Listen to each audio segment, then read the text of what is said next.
Welcome back to App Mentor. In this video, I'm going to show you how to fix Counter-Strike 2 VAC was unable to verify your game session error. So guys, for the first step, head over to the search and type in Task Manager, then click on it.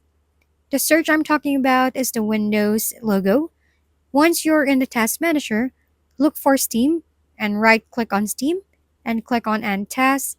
After that, go to the Details tab and do the same thing for anything labeled Steam by right-clicking and selecting End Process Tree.